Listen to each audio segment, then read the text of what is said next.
Hey y'all, welcome back. If you're new here, my name is Morgan, and here we do a little bit of all things spooky. But for this spooky season, we are doing nothing but reading scary stories you guys have sent in to me every single day, and every single day is dedicated to a state.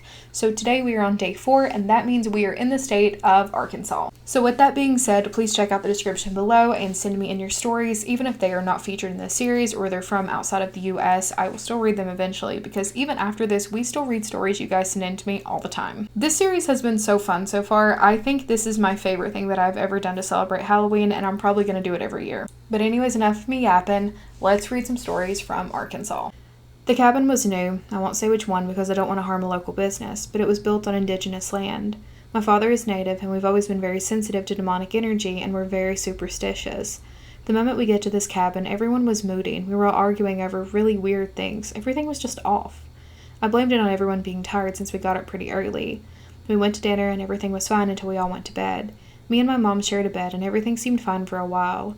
I always have a lot of trouble falling asleep, especially in a new place, so I was just lying in bed waiting to fall asleep when I started hearing this rapid tapping sound bouncing on the ceiling, and the energy was absolutely terrifying. I tried to just blame it on the house, the creaking, but the rhythm was far too uniform.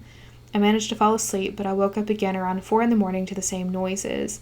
I just laid there terrified. At 6, my parents woke up and my dad was telling me that he had really horrific nightmares. My dad's a really tough guy, so for him to be genuinely freaked out about these nightmares said a lot about how bad these nightmares were. I felt like something was very wrong, but everyone else was calm, and I thought it was probably just anxiety. I'm really anxious. I also have very good intuition, though. We hiked for a few hours and then went back to the cabin to rest. My parents took a nap, but I can't sleep during the day, so I was just sitting in the living room, just reading. I guess my lack of sleep caught up to me, and I also fell asleep. I woke up to those same sounds again. I just picked my book back up and kept reading. I knew better than to even acknowledge it. I sat with my parents on the porch for a while, but eventually went back inside to watch TV. The entire time I had this absolutely horrible feeling in my stomach. It felt like someone was behind me with its hands on my shoulders. Eventually I take a shower, which calmed me down, and I went to bed. But I was feeling really upset, and I was crying just from how negative the energy around me was. I did fall asleep, but my mom was frantically waking me up soon after, telling me that she had horrible nightmares. She said she had this gut feeling that we needed to leave immediately. So at 4 in the morning, we packed up, and the entire house left. The whole time I was hearing these same sounds. I was terrified. Something sinister is on that land. I haven't heard anyone else talk about it, but I'll never forget how terrified I was all that time while we were there. No, because I kind of want to know where it was because I want to stay there. And oh my god, that's creepy. Just the thought of your parent waking you up at 4 in the morning and being like, we gotta go. We gotta go. No. Alright, next story. I don't know who else to turn to for help with this. I'm not from Appalachia. I've never even been. I've only ever been to one supposedly haunted town, and that was in Arkansas, back in the summer of 2021. I'd gone on a weekend trip with some of my friends to the historic Washington State Park, where we stayed in the abandoned schoolhouse. We'd gone on a haunted tour of the town with a special guide who was designated ghost hunter. We toured a lot of the homes and did some testing with an EMF reader. Towards the end of the tour, we went into the Royston townhouse. I had this sick to my stomach feeling the entire time. As soon as I walked into the kitchen, I fully passed out. When I woke up again on the couch, I was screaming. We left immediately, but later that night I woke up to hands yanking on my arms and legs and hair. My friends decided that an Estes method would be a good idea, even though I disagreed. I stayed out of it, even though my friends kept repeating stuff about how something was going to get us. Or at least one of us. When we left that town, I thought we had left all of that behind. I no longer speak to those friends, partially because of this experience. Even before this trip, I had some pretty terrifying and inexplicable experiences, but I wrote it off as nothing. I think this trip may or may not have set this off, but I don't know. Since this trip, it's been getting slowly worse, even to the point where my family's begun to see and hear something that looks like me walking around our house, in places that I logically shouldn't be, like my brother's school, my aunt's vacation home, in a completely different state. I constantly wake up to something pulling on my ankles, and my cat continuously hisses at my closet when the space underneath my dresser as well. Clothing items, jewelry, and things that I wear often keep disappearing. When I'm home alone, items fall off the shelves, and there's knocking on my windows and doors. I'm terrified, and I think something may or may not be attempting to mimic me, but I don't know what to do. Help. Here's the best way to get rid of a mimic, and it takes a lot of time, and it takes a lot of energy, and it's rather annoying. Cleanse your space. Cleanse yourself. Do a banishment on your space. Do a cord-cutting ritual on the mimic. Do a banishment of your space again, and then cleanse yourself and your space again one final time. That should clear it completely, get rid of it, unattach it from you, and remove it from your space, because these things are leeches and they won't leave without some serious intervention. This particular experience of mine is so vivid and engraved in the back of my head to this day. I live in Magnolia, Arkansas, and I grew up moving very often from the time that I was born to the time that I was 8. Because we had moved so often, it was not unusual for me to have an imaginary friend that would always be with me. Well, so me and my family thought. I don't exactly remember the first time that I met this imaginary friend. I just remember we moved into a large brick home that was very old. It started out as a person named Sam who played with me alone in my bedroom. Well, just as any other southern woman would, my mom made my 3 brothers and I go outside to play so she could finish unboxing. My brother Cody was on babysitting duty watching me play ball with my friend. I would throw the ball and it would just roll across the grass. I would run back over and throw it to the other direction, and many times doing this, it began to darken outside in the early afternoon. My brother chopped it up to it being a cloudy day and continued watching me dreadfully until waiting for my other brother to take his shift, until something very strange happened. As I ran to grab the ball again, I tripped over something in thin air. I began to cry as my brother rushed over to me. He looked for rocks and gravel, but found nothing. There was just a cleanly cut line. He asked me what happened, and I looked up at him in pure disbelief and told him that Sam had tripped me. He went pale. As an equally terrified child, he took me inside and told my mother. She laughed it off and proceeded to clean my scraped knee. A few weeks later, my other brother Dylan had gotten up at around 2 a.m. to get a glass of water. Prior to that night's sleeping arrangements, I had my normal tea party where I sat in one of my chairs and pulled out a chair for Sam.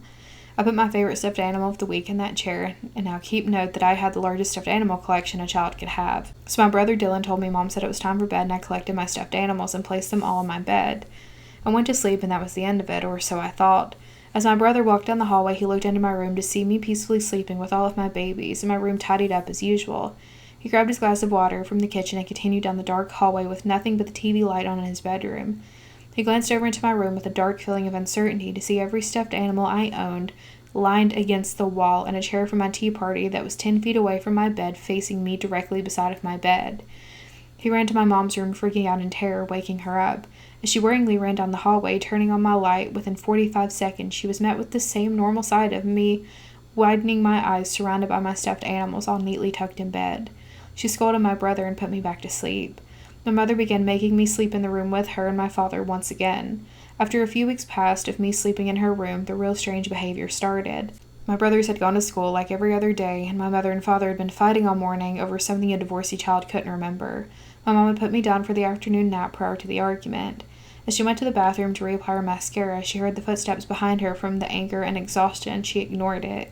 Then she heard the loudest scream of a man come from behind her directly. She said it sounded exactly like my father screaming, "Stop." She turned around to amplify her anger and reply when she was met with the sight of nothing. She ran out to the garage to see my father's truck was gone. There was nothing but a soulless highway in front of her. As she turned around to enter the house, she began suffocated with a choking-like sensation of 2 hands around her neck. It intensified every second until it stopped. She grabbed me and drove until 3:30 that afternoon when my brothers got off the bus. After her gut-wrenching experience, she and my father came to the agreement another move would be the solution to the haunting experience and for their relationship. So then we moved to a beautiful wooden home that my father and her decided was perfect to put our brand new red barn-like metal shack right behind our house for the lawnmower and tools to be stored.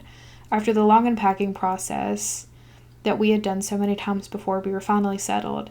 I had not seen Sam for some time until one day as me and my brothers were playing, I started to see Sam again, but this time something was off. After my brothers had started school again and Mom had decided to enroll me in my first daycare, we had all gotten home at the same time every day and left in the morning every day for work and school. Mom had been tending to my sickly behavior all night and had an early morning the next day. She'd woken up late in a hurry because she'd overslept. After 45 minutes of searching, my mother had ripped the house apart searching for her keys and miserably failing. "Emma, honey, have you seen my keys? Do you remember where Mommy put them after she picked you up yesterday?" I looked at her and quickly responded, "Well, no, Mama, they're behind the barn shop."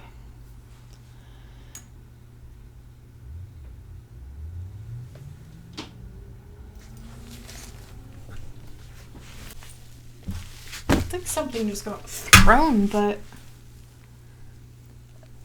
I don't see anything. She stared at me in disbelief, and she sent my father outside to try and figure out what naive little trick I was trying to play on them. As I heard them whisper scream at one another, she asked me how in the world I had taken her keys outside when she had been tending to me sickly all night. The only answer I had was that Sam had put them there. My parents never recovered from that experience, and that's when we started going to church. After years of this, I finally stopped seeing this so-called Sam. Later in my teenhood, I always wondered why the residents in our old home had never stayed longer than a year in that brick house, and why I had zero recollection of what Sam looked like or any memory of him at all. After years of researching, I was met with a terrifying discovery. After some digging, I had found that the former owner of the house was a man named Samuel Downey, who was evicted over 75 residents from that house in rural Magnolia. After 7 years of living in that home, he had himself in the house after finding out he was in $80,000 of debt and his wife was cheating on him. I always wondered how a ghost could have been so physical with the real world, so I kept digging to find out that only 70 years prior to his passing, there were hundreds of sightings of satanic rituals and sacrifices made in that very plot of land. Ever since then, every time I drive by that plot of land on the way to school, the vacant house sends horrible, dreadful, gut-wrenching pains through my whole body. I don't know if it was a ghost or a demon, but whatever it was connected itself to me as a child, and I have luckily found that my faith in good vibrations has let the stupid... Okay, well, I'm not going to say that. I don't know if it was a ghost or a demon, but whatever it was connected itself to me as a child.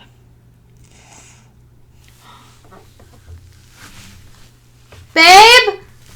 Yeah. Help!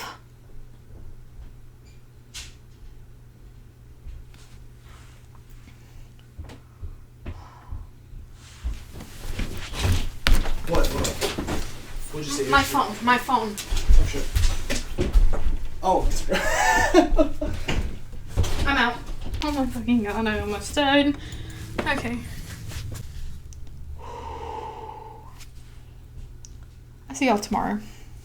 Bye.